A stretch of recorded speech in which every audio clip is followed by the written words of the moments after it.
Assalamualaikum warahmatullahi wabarakatuh. Saya M. Septianti dengan MPMA 1A 019071 akan menjelaskan tentang teks prosedur. Pengertian teks prosedur. Teks prosedur adalah teks yang berisi cara, tujuan untuk membuat atau melakukan sesuatu hal dengan langkah demi langkah yang tepat secara berurutan sehingga menghasilkan suatu tujuan yang diinginkan. Teks prosedur biasanya terdapat pada tulisan yang mengandung cara, tips, atau tutorial melakukan langkah tertentu. Di dalam teks prosedur terdapat kata imperatif atau kata perintah untuk melakukan apa yang dibahas pada teks, agar si pembaca melakukan apa yang diperintahkan pada isi teks tersebut. Misalnya, kamu sedang mencari tulisan cara memutihkan wajah melalui media internet. Nah, pada teks tulisan tersebut akan ada cara atau langkah bagaimana memutihkan wajah sehingga menghasilkan wajah yang putih, bersih seperti yang kamu inginkan. Pada teks prosedur, isi dari tulisannya selalu berhubungan dari awal sampai akhir, dan dari setiap isinya terdapat keterangan-keterangan agar mudah dipahami oleh pembaca. Berikutnya, tujuan teks prosedur. Teks prosedur bertujuan untuk memudahkan pembaca maupun pendengar agar dapat mengikuti langkah atau perintah dari isi teks yang bertujuan akhirnya bisa sesuai keinginan pembaca maupun pendengar. Selanjutnya, saya akan menjelaskan struktur dari teks prosedur. Yang pertama yaitu bahan dan alat. Biasanya berisi mengenai rincian, bahan, dan alat yang digunakan dengan ukuran yang akurat. Yang kedua yaitu langkah-langkah. Langkah-langkah biasanya berisi tentang langkah atau tahapan-tahapan melakukan sesuatu dengan urutan secara bertahap. Yang ketiga, penutup. Biasanya berisi penekanan pada keuntungan dan ucapan selamat melakukan sesuatu. Ciri-ciri yang pertama yaitu menggunakan pola kalimat perintah atau imperatif. Kalimat ini merupakan kalimat yang mengandung makna meminta atau memerintah seseorang untuk melakukan sesuatu. Contoh yang pertama yaitu 1. Tolong matikan keran air itu. Yang kedua itu jangan membuat ribut anak-anak. Dan yang ketiga, saya minta kerjakan tugasmu tepat waktu. Ciri yang kedua, menggunakan kata kerja aktif. Kata kerja aktif adalah kata kerja yang memberikan suatu tindakan kepada objek, misalnya menyiram, membungkus, dan melempar. Ciri yang ketiga, menggunakan kata penghubung atau konjuksi untuk mengurutkan kegiatan. Kata penghubung yang menyatakan waktu kegiatan yang hadir dan bersifat kronologis, misalnya selanjutnya, berikutnya, kemudian, lalu, dan setelah itu. Ciri keempat, menggunakan kata keterangan untuk menyatakan rinci waktu, tempat, dan cara yang akurat. Gunanya yaitu menambahkan atau memberi keterangan pada kata lain.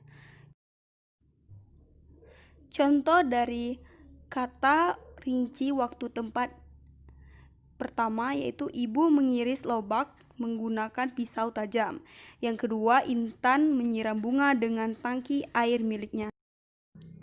Berikutnya, saya akan menjelaskan macam-macam teks prosedur.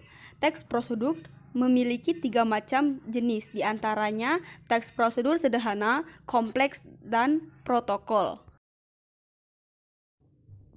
Macam teks prosedur yang pertama yaitu teks prosedur sederhana. Teks prosedur sederhana yaitu teks yang berisi langkah-langkah sederhana yang biasanya hanya 2-4 langkah saja dalam melakukannya. Contohnya cara login dalam akun Facebook.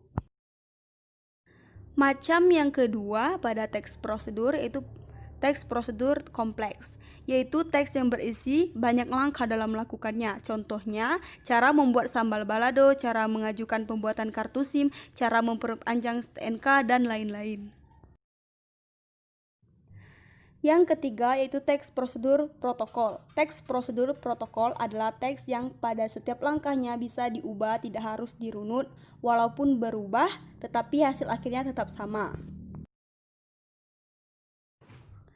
Misalnya, jika memasak mie instan, kita bisa merebus dengan memasukkan mie dan bumbu ke dalam air rebusan dari tungku. Atau bisa memasukkan air panas ke dalam wadah yang berisi mie lalu memasukkan bumbunya.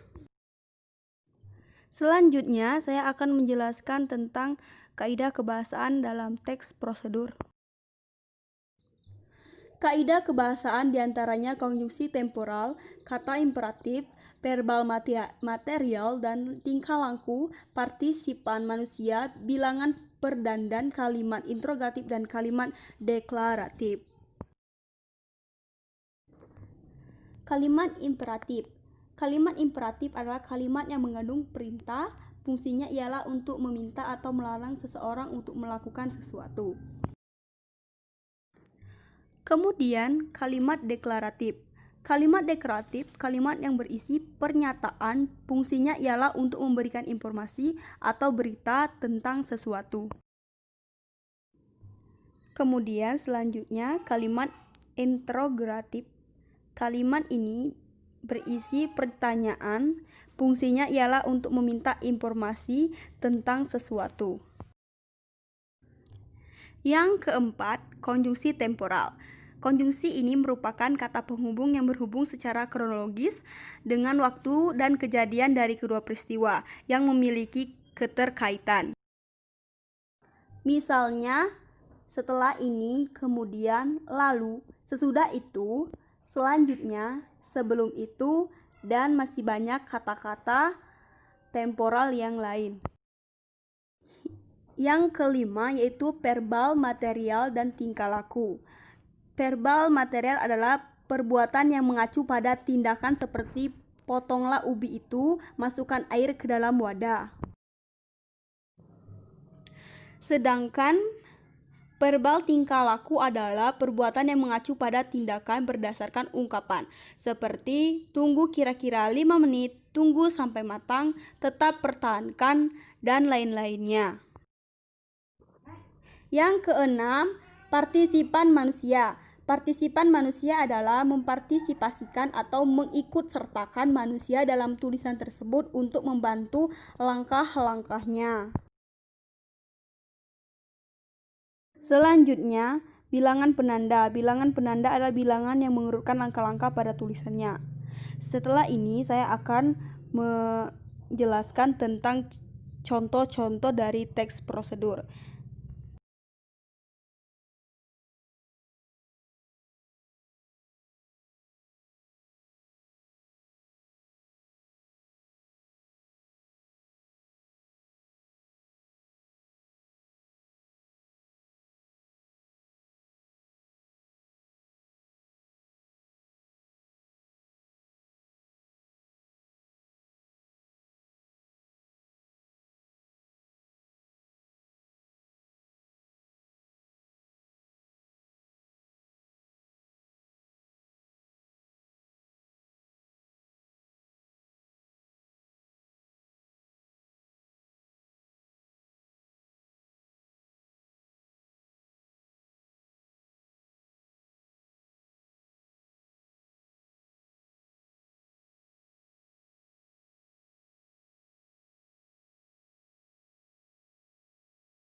Inilah penjelasan saya mengenai teks prosedur. Saya akhiri. Wassalamualaikum warahmatullahi wabarakatuh.